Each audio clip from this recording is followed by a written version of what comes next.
Gardens to come at the RHS Chelsea Flower Show.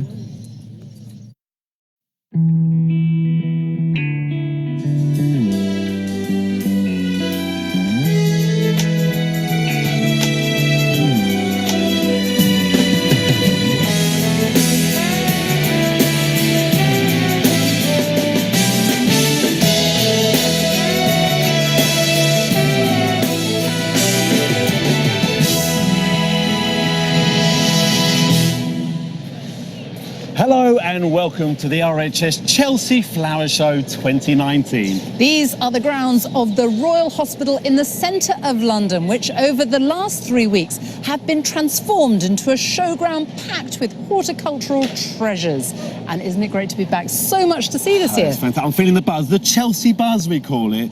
There is so much. I just want to get around and see all the gardens and all the plants in one go, but it's not going to happen. There's certainly a lot of buzzing going on around here because everyone is just frantically getting the last touches done before it all opens tomorrow. It's fantastic. It's so exciting, isn't it? This year there are 26 judged gardens falling into 3 categories. The large showstoppers, the small but perfectly formed artisans, and the space to grow designs packed with ideas for you at home. There's also the magnificent Great Pavilion, just as spectacular as the gardens, if not more so, covering an area the size of 2 football pitches. It's the Wembley Stadium of horticulture, where the very best growers from all around the world are busily finishing off a floral display without equal. Tonight is the start of a most exciting week, as over the next 7 days we and the rest of the team will explore every inch of the showground to make sure you don't miss anything that Chelsea has to offer. All you have to do is sit back and relax as we take you around the most prestigious showground in the world. Coming up tonight from the RHS Chelsea Flower Show, an event supported by M&G Investments. We reveal the garden everyone's been talking about, the RHS Back to Nature garden, co-designed by the Duchess of Cambridge. We'll meet some Pavilion first-timers who've come all the way from the Lake District to London as they achieved the dream of every nursery to exhibit here at Chelsea. And I will be chatting to Strictly Come Dancing judge Craig Revel-Horwood and his partner to see which gardens and displays have made it to the top of their leaderboard. Whether you're coming to the show or watching at home throughout the week, we would love to hear from you. So do follow us on Twitter at GW Shows using the hashtag BBC Chelsea, or you can find us on Facebook at BBC Gardeners World. Now, though, we're heading to Main Avenue, the world's most famous destination for garden design, where I had a look at one of this year's most eagerly anticipated creations.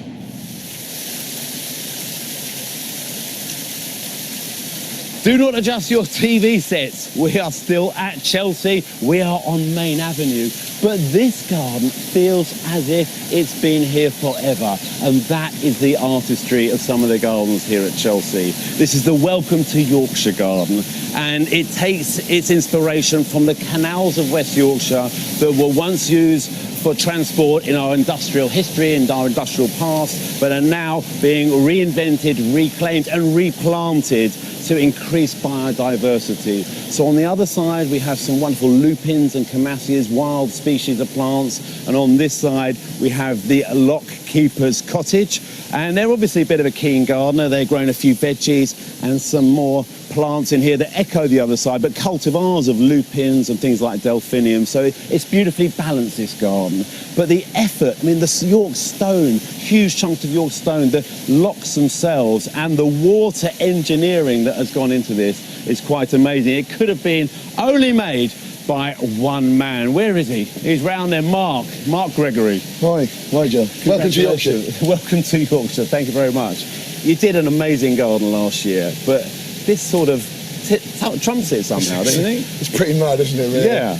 I mean, as far as build is concerned, how difficult is it to make something this big, this realistic? I think this is as much as you can possibly do in 18 days. When you're making it from scratch, it's not been brought in modules. Everything's been built here. Yeah. It was a tough build, a lot of fun, but I wouldn't want to do anything more ambitious than this. Well, this is your 31st year here. This Yeah. is the most ambitious garden you've done, you'd say? I would say so, yeah. Right. I would say so. Certainly from the engineering and the logistics of actually getting all the components. Gone very, very large on this one. I mean, it's not just a hard landscaping, the planting. You know, you're a real plantsman as well. You know, you love these Yeah. plants. Run us through a few of these. Well, I mean, what I've tried to do is capture, obviously, the ecological benefits and legacies of the canal systems.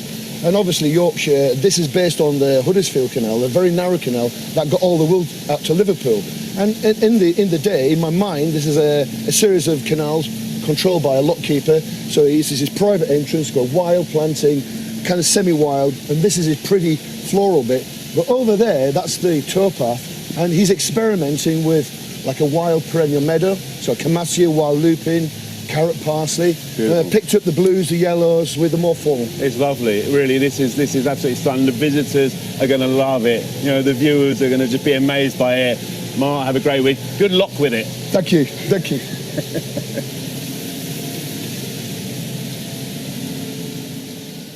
Well, while Mark is a Chelsea heavyweight, there is always space for new designers to bring their ideas to Main Avenue. This is the Warner's Distillery Garden, designed by Helen Elk-Smith. It's her first time creating a large show garden, and over the past few weeks, I've been watching her build it.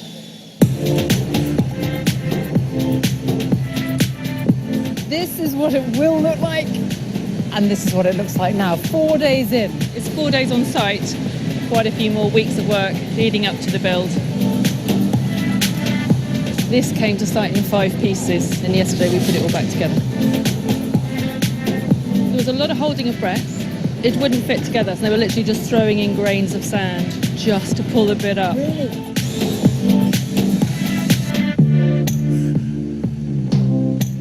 The inspiration was Falls Farm. So the beautiful cantilevered roofs are playing with the landscape where they're the flat, really beautiful horizontal terraces, which are the remains of a medieval manor house.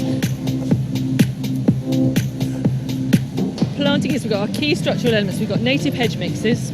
We have a beautiful juniper, which is coming into here. It's got some of the juniper berries on it, which is really exciting because actually to have those on this time of year is a bit of a treat. And then we've got our key structural plants that are bouncing on the front here, which are these beautiful taxus pillows. So we've got these foxgloves that we want to create these lovely vertical rhythmical elements that run all the way through the garden. They may not be flowering. So what I'm praying for is a couple of weeks of really warm weather just to get those flower spikes up. It is going to warm up, so we all need to be doing a bit of a sun dance. This being your first show garden at Chelsea, the pressure is on. You're looking remarkably relaxed, I say. Feeling very relaxed today. Was very relaxed yesterday. If we have this conversation in a couple of weeks' time, I might feel a little bit less relaxed. Back. Fingers crossed. Absolutely.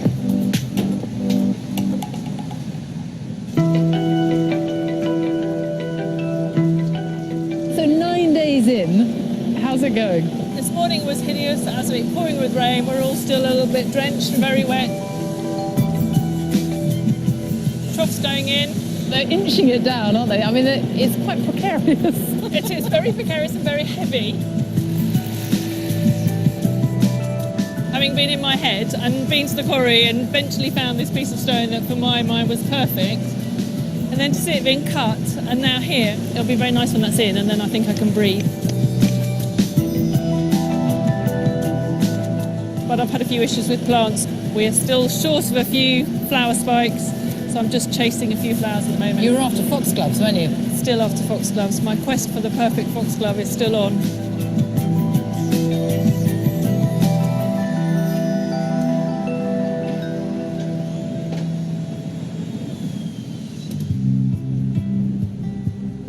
All the bent ones have to come back out and stay out. They're rejects. So let's get these out because they're just too bendy. What are you doing with your foxgloves? So we've got to select out some of the ones that are a little bit bendy. You can see some of those over there. They've just curved as they've grown.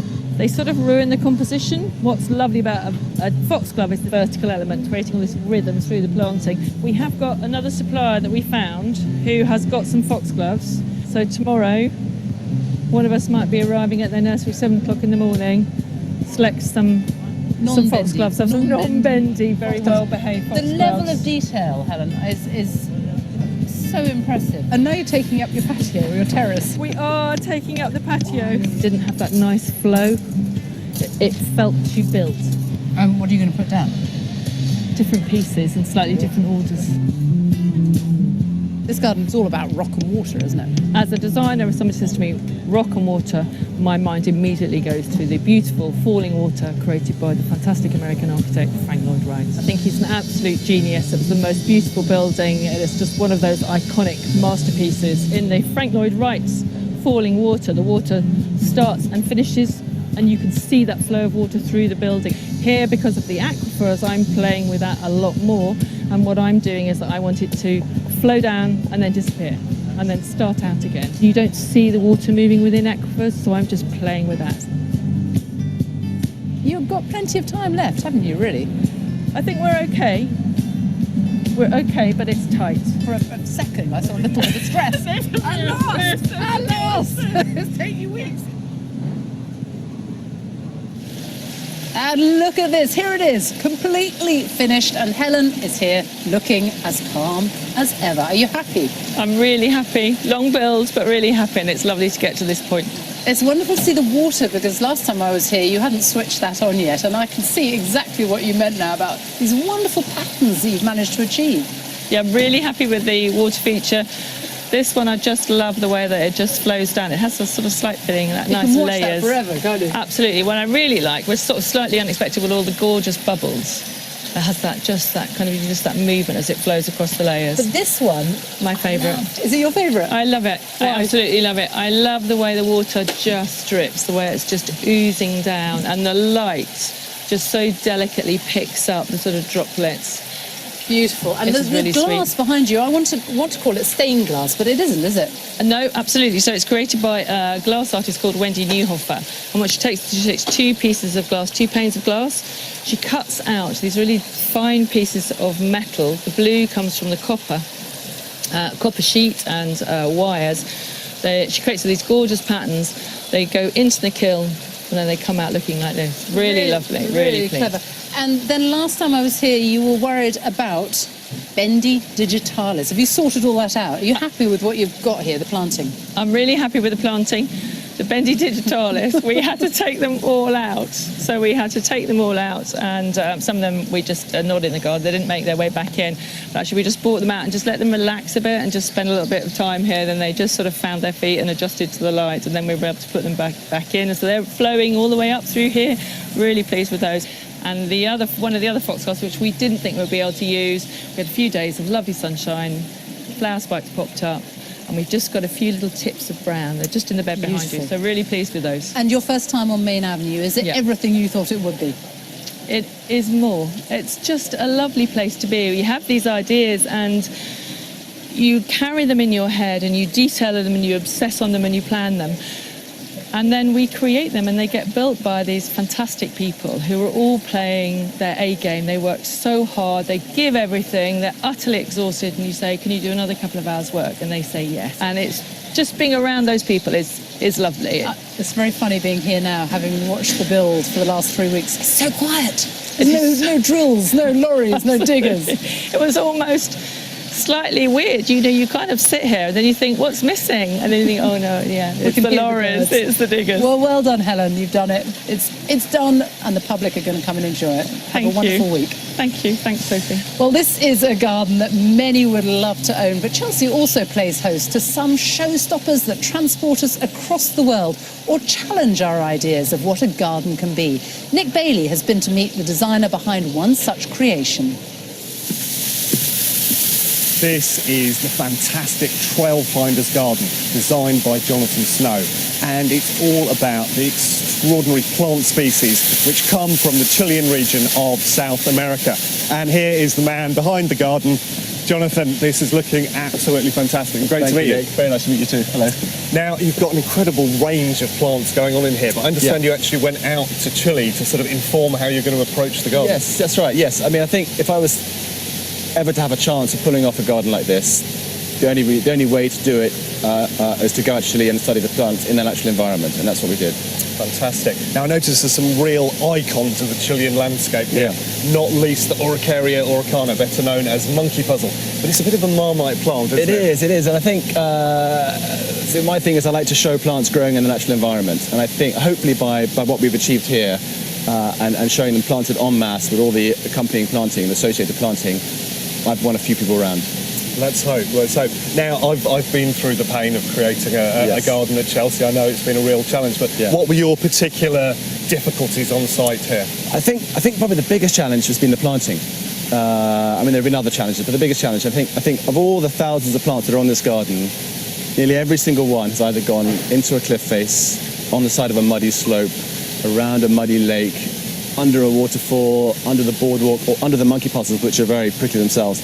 And half of those plants are difficult to handle because they're either poisonous or prickly. So that's been the biggest challenge of all, by far. Wow. Well, it's looking absolutely fantastic. Have you got a particular favourite plant amongst these? I'd say probably the Buddleia globosa, which is just behind me here. This one right here. It's we all know Buddleias quite well, but we don't perhaps know this one particularly well. It's native, endemic to Chile, and very hard to get hold of. And I just love the colours set against the green backdrop of all the rest of the planting. It's a spectacular looking thing. I mean, the garden is just looking superb. Have you been judged yet? We have been judged, yes. Okay, so now it's the long wait until you get your results. Wait until Tuesday morning, that's right, yes. Oh, painful. Well, yes. Very best of luck. I'm sure you're going to do exceptionally well. Thanks a lot. Thank you. All the judged garden designers and pavilion exhibitors are hoping for one of these, a coveted Chelsea Gold Medal, and we'll be bringing you all the excitement and emotion when the results come out on Tuesday.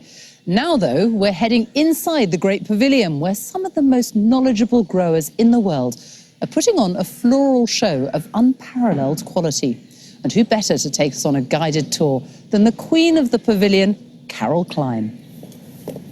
It's first thing Sunday morning. Tomorrow is press day and the royal visit. And here in the Great Pavilion, it's a hive of activity. People are still setting up. But we've got the privilege of going in there and having a look what's going on. Come on.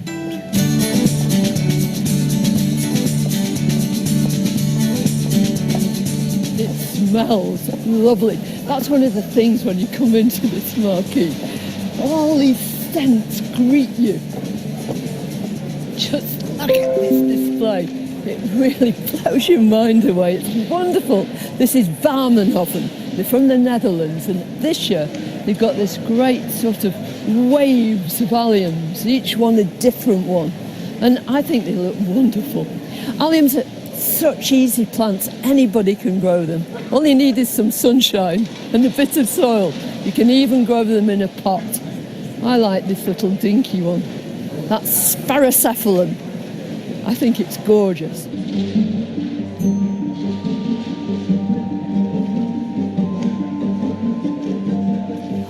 Oh, so these are proteas, the king protea is the national flower of South Africa. And every year this is just takes your breath away. It really does make you go weak at the knees. Hi, Leon. So lovely. Fresh out of Africa. Yeah. It is splendid. Thank you. And what are these? So this is our streams. Yeah. With such wide diversity, as you know, in our mountains up there. And then these mountain streams are based on the traditional Ndebele hat. It's absolutely brilliant. Thank Isn't you. it lovely? Thank you.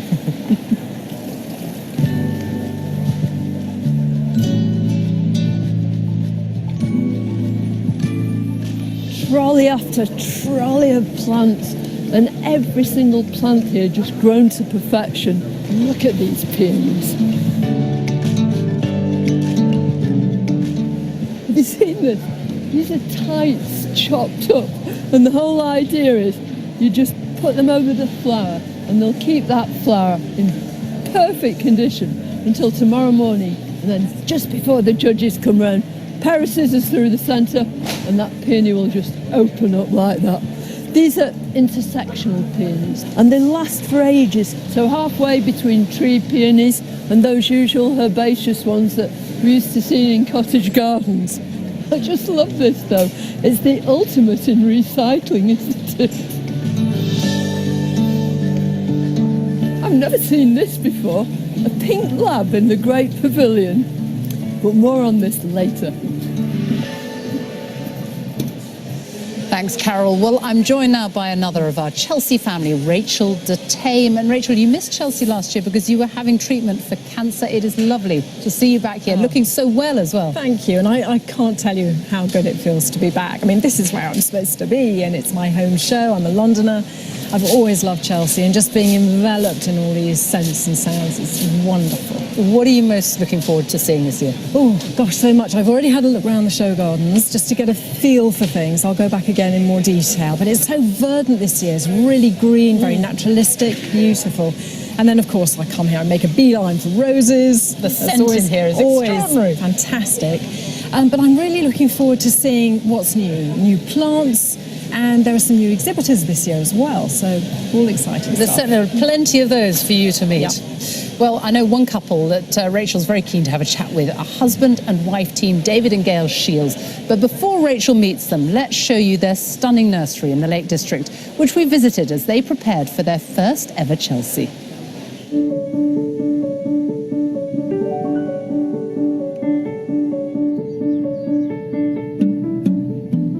I think it was the number of plants that I was producing that made me think, perhaps I need to open a nursery. I was all for it because I was the one stepping over plants constantly. I focus on growing primulas because they're nice early plants. Living in South Lake District, we have the perfect climate for them, which is cool and damp. The nursery started as a happy accident. It was born out of a career change. I retired from my job as a hospital doctor to spend more time with the family and in the garden. Gail and I met after training at medical school to become doctors in Liverpool. We decided to move and look for a house with a larger garden. The house was originally built as a vicarage back in 1734. The garden was really very neglected. It hadn't been gardened for about 40 odd years. One of the first things we did was set about dividing the garden into smaller spaces with hedges. Gail started creating features on the paths using pebbles and cobbles and bits of slate. Actually, one of the early wedding anniversary presents I got her was a cement mixer. Because I was growing a lot of plants for the garden, it's a large garden and it didn't have any plants in it, I started sowing seeds and propagating plants. I put up my first small polytunnel and then rapidly filled that, and then thought, well, we'd better get another polytunnel, and rapidly filled that. Growing plants became quite a serious occupation. These are all our alpine primulas, and there's a huge variety of colour. They like a really well-drained compost, so they're quite good in pots and in troughs. I love the detail on the flowers. For example, this one, which is called Firecracker. It really does look like a firecracker. Lots of people ask me what's the difference between a primrose and a primula polyanthus. This is a primrose where there are lots of stems and one flower on each stem, and it's shorter. And this is a polyanthus where there's one long stem and lots of flowers on the top of the stem.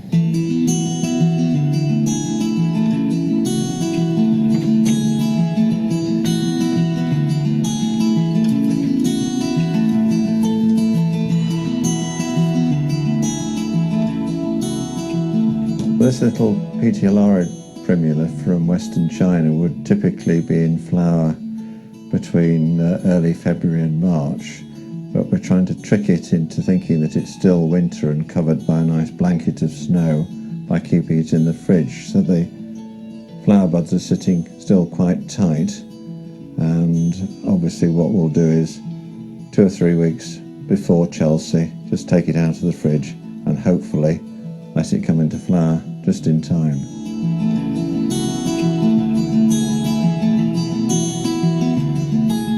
Chelsea's the dream. It's the dream, I think, of any nursery, is to feel you've reached the point that you are good enough to exhibit there. We feel, because we've had some experience of exhibiting at a few other shows, this year is the year to go for it. Well, we've been in the process of doing a mock-up for our stand at Chelsea, so the idea is that we'll divide the stand up into sections, a formal area with some paving and steps to display our alpine primulas and auriculas in pots, linked through a small woodland path. In the centre of the display is a flame sculpture, which really we're hoping will echo the underplanting, which will be bronzy-leaved ferns. It looks a little bit strange at the moment. Once it's filled in with plants, hopefully it should look good on the day. The way the plants are going at the moment, my feelings are it could either be absolutely wonderful or it could be a total disaster. And really we just have no way of knowing at this stage. Well, this is so clearly not a disaster, David. How have the last 48 hours been for you? It's been exhausting, but exhilarating at the same time. We go through sort of waves of 1 minute being really excited and exhilarated and upbeat, and then you suddenly have a slump and feel very tired and despondent about all that you've got to do. But overall, we're comfortable and we're here. That's the important thing. And we're getting there. Exactly, you are. I mean, it does look sort of very nearly finished. I can see a few bits that you're still working on. And I love the feel that you've got across the stand, these lovely gnarled pieces of wood. It's a bit like our own garden, really, at home, so we've sort of worked on that. Is there anything on your display that you're particularly proud of? I don't know, proud. We're very pleased with. We'd selected a very nice seedling of one of the Primula Sieboldii, which are the Japanese primroses, which is a very nice, delicate, bluey pink shade. So we've been building up stock of that over the last couple of years, and we've decided to name it after our second granddaughter, who is Rowan. Oh, that's lovely. So this is really personal. It really is. Labour of love. Yes. Now, what about some of the plants that I know that you had in the fridge, which I thought was extraordinary, trying to get that timing right? Have you succeeded? We have. There's a few of them are on the steps here. These are alpine primulas that would normally be flowering in February, and here they are. Here they are, looking beautiful in May. Yes. Wonderful. And you said, Gail, I think something about Chelsea being the dream. Yes. I mean, has it fulfilled your expectations? Oh yes, every bit of it. When we drove in here into this marquee, it's so big, so fantastic. Yes. It's very special, isn't it? It is. Now, I know that you've done the first part of the build. How are you feeling about next year? Do you think you might be up for the challenge again? Possibly. Once we've recovered, yes. We said we would only do it once initially and never again, but then we keep saying to each other, well, you know, next time what are we going to do differently? There's definitely a chink there that I think we could work on. Well, I, for one, hope you're going to be back because it's just beautiful, and I think the visitors are going to love it. Oh, thank you. Thank you. So lovely to see Rachel back, isn't it? It really is. Fantastic. Still to come in this exclusive preview of the RHS Chelsea Flower Show 2019, an event supported by M&G Investments. We'll be taking a first look at the RHS Back to Nature Garden, co-designed by the Duchess of Cambridge. Adam Frost explores an exquisite Japanese garden in the Artisan category, designed to encourage us all to take a little bit of time out. And Sophie, you must be brave, because our first guest this week is the harshest of the Strictly judges, Craig Revel-Horwood, who's here with his partner, Jonathan. Sophie will be finding out what they make of the show later. But first, one design that isn't being judged by the RHS, or Craig for that matter, is the D-Day Garden. It's been designed by John Everest to mark the 75th anniversary of the D-Day landings, and Joe caught up with him earlier. John, you've created something, I mean, it's so atmospheric, this space here, and I mean, there's layers of symbolism running through But just run us through some of those ideas that build up this garden. The first thing we talked to veterans about was what they wanted in their garden, and really it was water, it was the sea, it was the fear of drowning, it was the struggle off the beach, and I wanted to create drama with the waves and then have these dynamic sculptures with the struggle of these young kids trying to get off and so powerful. I mean, that is so powerful on this side. And then over here we have all this lovely thrift. I mean, it's beautiful thrift, but what does that represent? Well, the sea thrift is a link between the two countries, between France and England, where they departed from Portsmouth. They would have seen sea thrift, and they would have seen sea thrift in Normandy as they drove inland. So it's a link between the nations, which I thought was lovely. The link between the two countries as they fought their way through France. Yeah, and it's been a huge team effort, hasn't it? Absolutely massive. We've had army personnel, army medics, Royal Engineers. We've had relatives of veterans. Yeah. So many people wanted to be here and wanted to thank the veterans. And it's going to go and live on after this. This garden is going to go and be a permanent installation. It is. We're straight onto the ferry after the show with the garden in 3 Arctics down to Arromanches. Yeah. Gold Beach, main landing ground for the British, and it's going to be on the cliff top. Fantastic, fantastic. And here we have, I mean, two very pertinent sculptures, are very relevant. Bill Pendle, who you spoke to a lot, didn't you? Yeah, Bill I spoke to back in September, and he really sadly passed away in December, where we felt it was important that we still honour his memory. We've got Bill as an old veteran, looking at his younger self, having a discussion, maybe even having a joke with his 22-year-old self. Yeah. And Joe, you knew Bill. Yeah. Well, I met Bill on the 70th anniversary of D-Day, and we got to be quite pally. We used to share the same room together whenever we went to different functions like Normandy, Goodwood Revival, and then Eindhoven in Holland. And does this sculpture look like him? Does it remind you of him? It's a very good image of him, indeed. To see it there, I think I was looking at Bill and talking to him. Yeah, it's very good. And the idea that there's Bill there looking at a younger man of himself on the other side is very clever, isn't it? And it's very poignant. Yeah, it is. Yeah, it is very poignant indeed. Yeah. But he was a real character, Bill. But he enjoyed life. Well, thank you, Joe, for telling us the stories, and thank you, John, as well. You've done an amazing job. It is just fantastic. The reaction is going to be incredible, I know. Thank you. Well, let's join Arit Anderson now, who's just over there on Royal Hospital Way, taking a closer look at the Space to Grow gardens.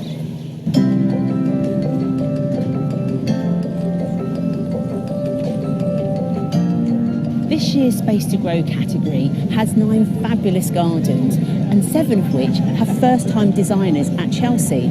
But all of them have a mission to inspire people with small gardens. They are all very varied and are taking inspiration from landscapes all over the world. Take this garden, for example, the Camfed garden, designed by Ghislaine Ricards.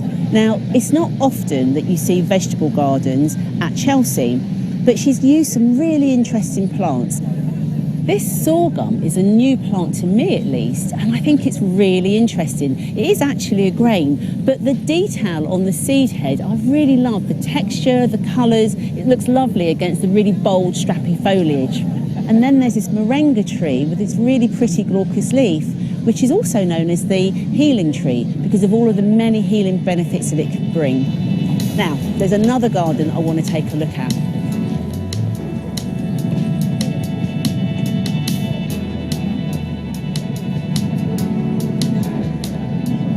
This is the Silent Gym Pool garden designed by David Neal. Now, you can see it's a very bold space, and he's used very dramatic materials such as corrugated walls, and there's great big panels at the back of solid concrete. But what I really like, how he's repurposed these drain pipes, these concrete drain pipes. They're holding up this whole structure, and what a great way to make sure we're recycling materials. But as a contrast, David has put in this rose bed, and it absolutely smells divine. And I love how he's put these grasses through to really soften the space. It's actually quite evocative, almost making you feel like you could be in that country garden. and coming over to this planting bed, which is really attractive with all of its ferns and hostas and grasses. But there's a detail in here that you just might miss. Now, David's been working with Surrey University about capturing energy from plants, and this plant is powering this little LED light. So he's thinking about the future, that maybe the plants that we love looking at and enjoy smelling and touching may also be powering energy in our spaces.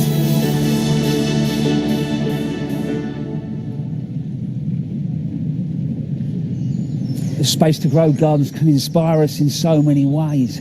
But for me, there's one category that really takes centre stage when it comes to beautiful craftsmanship. And these are the Artisan gardens, which are picture-perfect plots. This is the high maintenance garden, and I cannot wait to explore it.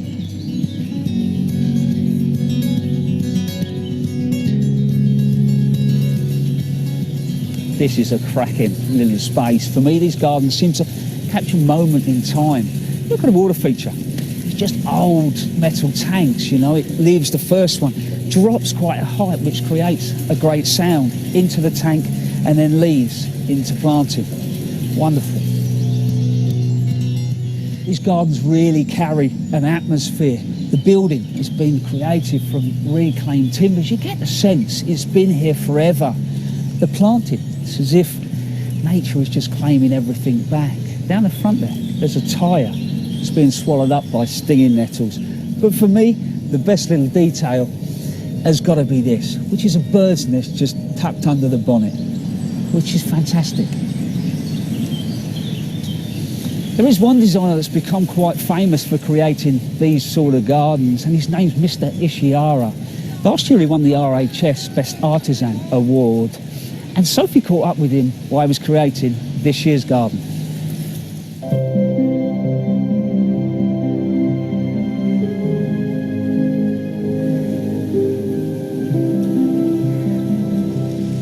Coming here for 14 years, travelling from the other side of the world to bring us his exquisite Japanese gardens. Remember Mr. Ishihara's garage garden in 2016 or his tranquil hospitality garden last year? He's after his 11th gold. I can't wait to see what he's got in store for us this year.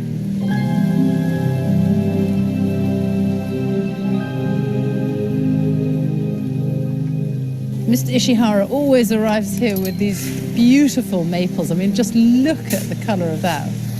You can stand here for ages. The sound is wonderful, the water. He loves his water features. Just the way he does it, the detail in those irises, everything is so exquisitely fine. He's got 20 people working on site here, huge teams of people. His attention to detail is so great that come have a look at this. The back, this is the bit that people can see. But you come around the back and people won't be allowed to come around here. But that doesn't matter, because Mr. Ishihara has planted it all up anyway. Another exquisite garden. You're halfway through, only a few more days to go. How is it going? 毎日もうちょっとでなんかまだちょっとそうそうって感じ。Tell me about the garden that you are creating this year. 現代の生活はすごく忙しいので、せめて自分の時間だけはこんなところで住めたらいいなということで作りました。People always come every year and they stand here and they stare at your garden because it is so beautiful. For you, which are the most important details of it? そうですね。まずこちら、この小さな花が咲いてます。この向こうに水の流れが見える。ですから10センチ刻みで全部だから緑越しの水を見ていただくとすごく僕のポイントがこの庭が綺麗だと思います。Pine Iris Water Feature. Right. It's all about the vistas. Pine Iris water. It's beautiful. What I love about your gardens is the attention to detail. The fact that people are literally combing the moss. やっぱりこれはたくさんの方が見てもらうので、もうゴミが一つもない綺麗な庭を見ていただいて、みんなが喜んでもらえばと思っておもてなしの心で作ってます。So your attention to detail is all about making your garden perfect for your guests, the people you've invited here. Can you show me the sort of lengths that you go to get it perfect? Yes.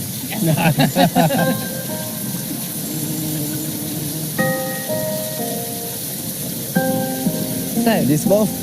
some moss and a brush. And all that has to go? Right. Okay. Wow. I'm left-handed. Thank you. So literally with a brush, like that. Hard. Blow on it. Blow on it as well. Okay, to help. A bit more. More? More. Okay. Not right. Okay, good. Okay, Right. perfect. Perfect. Let's go. Come on then. This corner. It's going in that corner, right in there, and I literally put it in. Push in. It's like a jigsaw puzzle. So how many do you have to do? 300 or 400. 400. Wow. Well, listen, good luck. Good luck. I hope you have a Fingers wonderful, crossed. fingers crossed, and I hope you have a wonderful Chelsea Flower Show.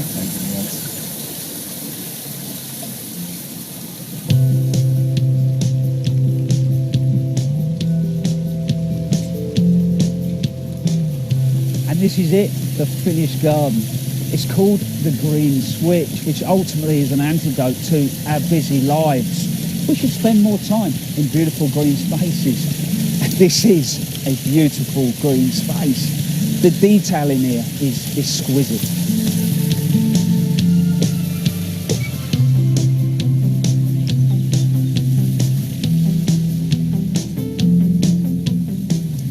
As you come into the garden, you can't help but have a massive smile on my face. It's a clever piece of design, as I would expect from a man that has won 10 gold medals at the Chelsea Flower Show.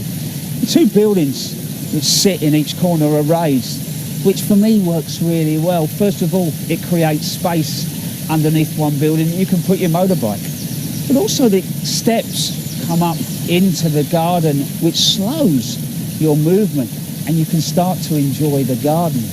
On one side you've got a modern tea room that looks down onto the pool. It feels quite peaceful, even though the water features make quite a lot of noise, which drowns out anything else that would be going on. And then if I move down to the planting, the first thing has got to be these moss balls, which look like pin cushions, and they're incredibly tactile, and they hold the whole thing together. I love the way as well that Kaz, I can call him that because he's my friend, uses aces. But he doesn't just use them in the garden, he uses them outside as well, and he borrows the landscape. And then these beautiful little tailored pines.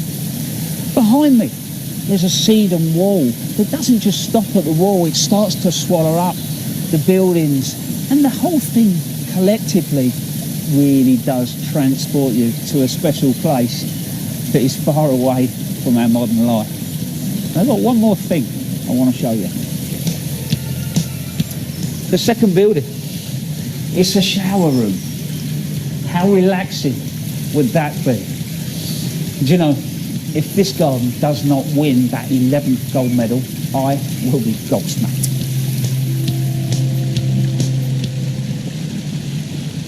Now, as well as being renowned for its gardens and growers, Chelsea is also the home of floristry and flower arranging excellence. And I'm here with Jan Law, the National Chairman of NAFAS, the National Association of Flower Arrangement Societies. Well done, Joe. I got through it, I got it right. You did, you absolutely did. It's a big year for NAFAS it's this a year. huge year. We're so excited. It's our 60th anniversary. We're all looking forward to diamonds from the rest of the year. But now we have our diamond here with our diamond ladies celebrating for us. It's really come together because I saw this earlier and there's still a little bit of fertling going on around the edges. Absolutely. But it's beginning to really look its part. Yeah, it's sparkling. singing out. Yeah. And is this going to be judged here? It is going to be judged, yes. This is a team effort. It's being judged. Yes, and we've been here since, we've been invited since 1975 to put up these, and we've got a good record of golds. I bet you have. But how big is the society as a whole? We've got around the region of 50,000 members. Big. Yes, yeah. About 1,100 flower clubs. Fantastic. Yes, up and down the country. And you've got other stuff going on at Chelsea. It's not just this exhibit, is it? No. We're in the design studio where our individual members have a wonderful opportunity to enter for themselves to compete for their own personal gold medal. Okay. So yes, that means a great deal to our members. It means such a lot. A lot of flower ranging going on. And, there is. It just sounds like you've only got your eyes on gold. You haven't mentioned silver gill once. It's all about gold. No, you have to be positive, don't you? You have to be. It's a very exciting time. Great. We'll enjoy the week. Lovely. Thank you very much. Thank you. Well, we'll be bringing you the results of the flower arranging competitions, as well as revealing the work of the professional florists who are taking part in the RHS Chelsea Florist of the Year competitions later in the week. Tomorrow, the showground plays host to a wealth of famous faces and VIPs, as well as a visit from Her Majesty the Queen. Today, though, we have invited Strictly Come Dancing judge Craig Revel-Horwood and his partner Jonathan to have a look around the show before anyone else. And Craig, welcome to Chelsea. Thank you. Not only are you here before all of, the celebs, the VIPs, the press, you've never been here before anyway. No, I absolutely love it. This is my first time. I am a Chelsea virgin, darling, and I'm here experiencing how it's all being set up, and it's absolutely immaculate, and I'm loving it. What do you make of it so far? I think it is fantastic, and can I say fabulous, darling, only because I have strangely, because I'm with my boyfriend Jonathan now, who is a horticulturist, strangely got into lots of plants. Funny and that, it's been absolutely fantastic. And this demonstrates how beautiful small spaces could be, and what you can actually do with them. Because I, of course, only ever used to living in London in a 2 up, 2 down. Of course, I moved to Hampshire 4 years ago, and I have 8 acres of which to deal with, and and it's a new build, so I have to try and get something on the ground and plant it up, darling, to make it look something. And thankfully you're with somebody who knows what they're doing, because you trained at Kew, and what are you creating at home then? So we have around 2 or 3 acres that's all woodland, which I've been systematically clearing, and I'm going to plant a big woodland garden in the largest area with a big clearing in the centre, with lots of white lamps and ferns and old fencing all the way through, so it all lights up at night, and there'll be a stage in the corner. And you've also, there's a real nod to Australia, to home as well. Yeah, well, around the pool area, because we've just had all of that sort of landscaped, and I really wanted something arid, something that reminded me of home, like eucalyptus trees, kangaroo paw, all of that sort of stuff. Lots of palm trees, and just stuff that I was familiar with, from my hometown, of Ballarat, really, in Australia. Just growing up in Australia, Yeah. I mean, you were dealing with plants then, weren't you? Absolutely, and that's why I really wanted a little bit of that. And we've had a kangaroo commissioned as a sculpture for the lawn, which isn't typically British, I know, but we are going to have different sections, like a British sort of section, and a typical English garden. Yeah, a typical English garden, and then the Renaissance one, which would be fantastic for performances, because I have a lot of operatic friends and a lot of people that like to perform. Now, talking of performance, what has caught your eye here? Because Chelsea, these are show gardens. It is drama, isn't it? Well, what took my eye immediately was a big lock in the middle of a garden, which is the Yorkshire garden. Welcome to Yorkshire. Yeah, it was amazing. Beautiful. I mean, it looked like it had literally been there for centuries. I love that sort of thing. I love drama. I love big, bold statements. I love the mood and emotion you get as you walk into a garden. And here, the emotion changes every plot, it's incredible. I also equally love all the contemporary side of it all as well, like all the big curves and things like that we saw. You've been inside the pavilion as well. There are all the wonderful roses, the Darcy Bustle rose. Oh, yes, I couldn't pass that by, darling, without a little sniff. And it smelled just like Darcy, bizarrely. Funny enough. And I know I did say, poor thing, she's been laid to rest here. Oh. See, she's not on Strictly anymore. It's such a shame. I'm going to miss Fragrant her. as ever. Yes, but we're going to be planting Darcy Bustle roses. We're using that in the vineyard we're planting in the paddocks. Yeah. They use them as a plant to alert when there are fungus attacking the vines.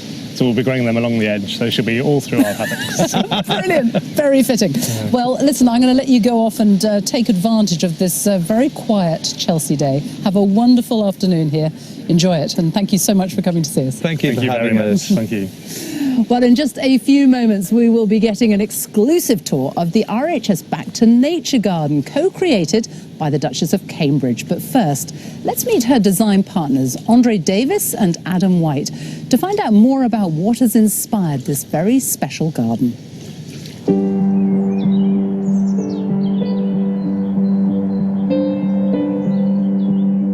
We first met in 2004 working for the environmental charity Groundwork. Yeah.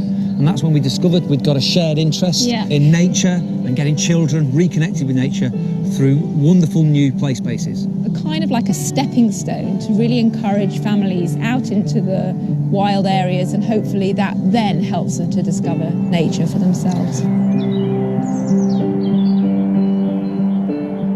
After 10 years of creating these nature play spaces, we returned to Hampton Court in 2017 with our wild garden, and that won gold, best in show, and People's Choice, got the treble. Absolutely.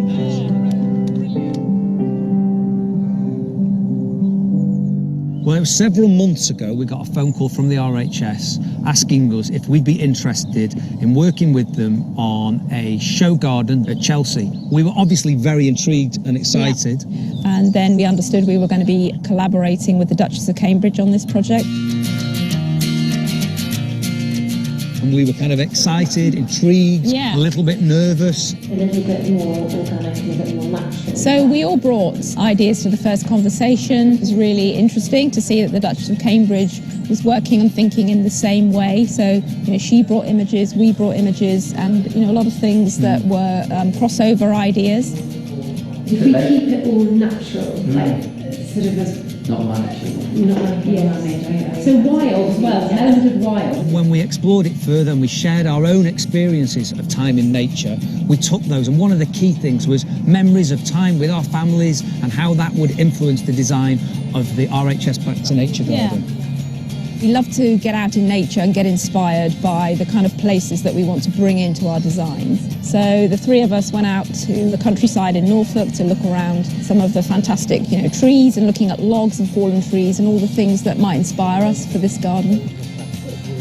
And we were actually remembering our own childhoods, and the common theme was this spending time in a woodland.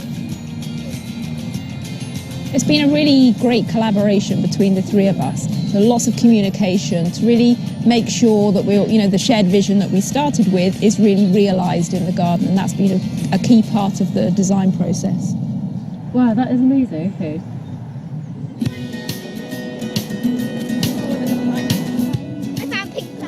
We love to organise workshops with children, and then we can really help to understand what their expectation of a new design in a new space might be. Wow! Oh my goodness, they're incredible. Dens in the Chelsea Garden are one of the key features, and you can see why, because children can use their imagination, natural materials, and build their own little den themselves. There's skeleton leaves, and they're really silky. Like when you're at home, you have toys and games, but when you're in the woods, you have the whole woods is your playground, kind of. So you can do so much.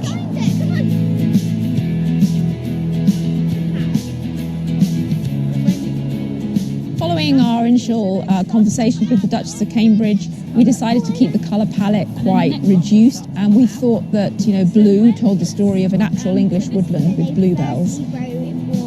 When you look through the garden, you'll get this kind of effect, these little glimpses of blue with the nice different shades of green. One of the things we're going to include in the Garden of Ferns, so this is something that the Duchess of Cambridge and ourselves discussed right at the beginning of the project, using plants that gave a real natural woodland look, wasn't it?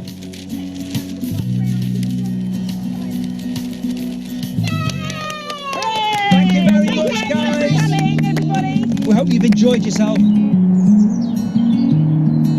This is the model of the final design, and we're really looking forward now, aren't we, to actually building it in reality.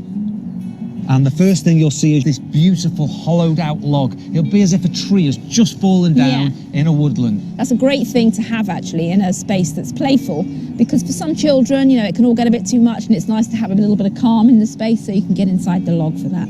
And one of the features in the garden that I think we all agreed on from day one was to have this woodland stream. Water and mud together are kind of perfect things for kids to play with. Every single time when we talk about reconnection with nature, is there going to be a tree house? Yes. Yes, there is. Absolutely. You get this fantastic view out across the garden, into the tree canopies, which is always fantastic, isn't it? Yeah.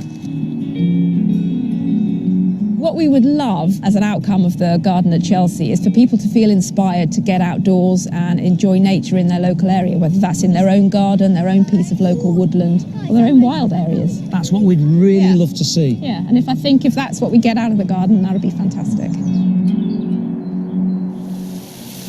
Well, I'm joined now by Andre and Adam, and just a few moments ago we had the Duchess of Cambridge herself because she just dropped by. She's worked really hard on this, hasn't she? Really hard. So this morning we were putting the finishing touches to the garden, but we've been working together all week doing the planting, so it's been fantastic. And you must be delighted with what you've all achieved. Oh yeah, I mean this has been a year-long project, so through the design all the way through to the delivery, it's been a real collaboration of so many different people. It's a really playful garden. What I love about it is it's quite unusual that you can get the public through a garden and they will be able to come through here. And once you come off Main Avenue, it really is this other world that sort of opens up in front of you. Definitely. So we've designed this walkway that's like a journey through this woodland, so you get a real opportunity to enjoy it as you walk through.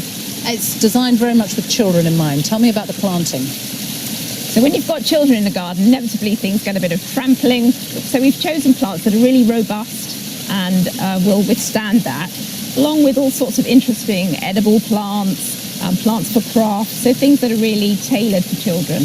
And then very playful features as well, because my favourite is definitely, you can't see it's hollow, but it is. You can't see it's hollow from Main Avenue, but it's wonderful. Oh, who doesn't love a hollow log? And when we developed the design brief months ago, we all agreed a hollow log was something we wanted to feature in this garden. And then the water. It's so soothing, isn't it? It's a wonderful feature.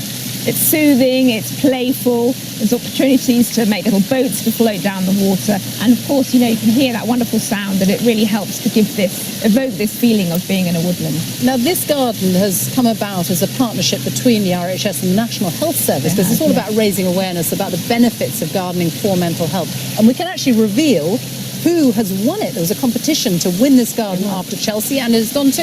It's going to the Junan Centre in Dawlish, so we're delighted that they will be able to get the benefits of having access to a space like this. So that's a secure hospital, and you can imagine this will be amazing for people. Wonderful, wonderful, yes. Really beneficial. Tomorrow, the Duchess of Cambridge, back here again. She's been here a number of times already. Is she happy? She's obviously been tinkering with the at the edges. It's such a relief, really, I suppose. But yes, she said it exceeds her expectations. She believes, and we believe, we've created a slice of nature here in the centre of London. I think you've definitely done that. I do. I feel like I'm in the middle of a forest here. It's wonderful. Woodlands. Well, in tomorrow's programme, the Duchess of Cambridge will be talking to Monty about why this garden is so important to her. Well, that brings us to the end of our first look at the RHS Chelsea Flower Show 2019. We've only seen a slice of it. There is so much more here to see. You might have had some favourites already, but you've got to wait because there's many more to come. Don't make your mind up just yet. And our coverage continues tomorrow at 3:45 p.m. on BBC One, when brand new hosts Angelica Bell and Chelsea Gold Medal winners, the Rich Brothers, will be bringing you all the action from Press Day. Joe and I will be back on BBC One at 7:30 when Mary Berry and John Bishop will be joining us. And don't forget, we have that exclusive interview with the Duchess of Cambridge. I'll be joining Monty Don on BBC Two every evening at 8 o'clock. And if there's anything you want to ask us, well, almost anything, about Chelsea, send in your questions using the hashtag #AskMontyandJoe. From all of us here at Chelsea, it's goodbye and see you tomorrow. Bye-bye. Bye-bye.